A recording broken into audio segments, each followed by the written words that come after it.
এটা হচ্ছে এক ধরনের কলোনাইজেশন, যে তাদের মাথা বিক্রি করে দিয়েছে তারা একটা অংশ, আর একটা অংশ হচ্ছে সচেতনভাবে বাংলাদেশের বিরুদ্ধে, বাংলাদেশের মধ্যে থেকে বাংলাদেশের বিরুদ্ধে অপতৎপরতা চালিয়ে যাচ্ছে। এখন এই লড়াই, এই ইনভিজিবল বিনদেশি অ্যাসেটদের বিরুদ্ধে লড়াই, এর বিরুদ্ধে একজন ওসমান হাদি দাঁড়িয়েছিলেন। উনি বাংলাদেশের অ্যাসেট, আর বিনদেশি অ্যাসেটরা তাকে মারার যুক্তি উৎপাদন করেছে। তাকে যখন মারা হয়েছে তখন সবগুলো নীরব বসে রয়েছে, কোনো রা নেই, কোনো কথা নেই, সবাই নাটক করতেছে আমাদের সাথে।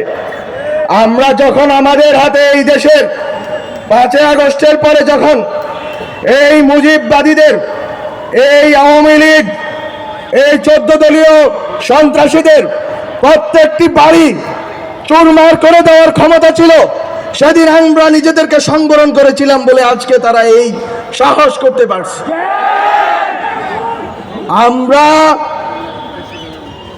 ক্ষমা করে যদি ভুল করে থাকি, তাহলে আমরা প্রতিজ্ঞা নিব যে আমরা আর ক্ষমা করব না। আমরা যদি দয়া দেখিয়ে, আমরা যদি মনে করে থেকেছিলাম যে আমরা এই দেশকে, এই দেশের ভিতরের রাজনৈতিক লড়াইকে, রাজনৈতিক দ্বন্দ্বকে এই দেশের ভিতরে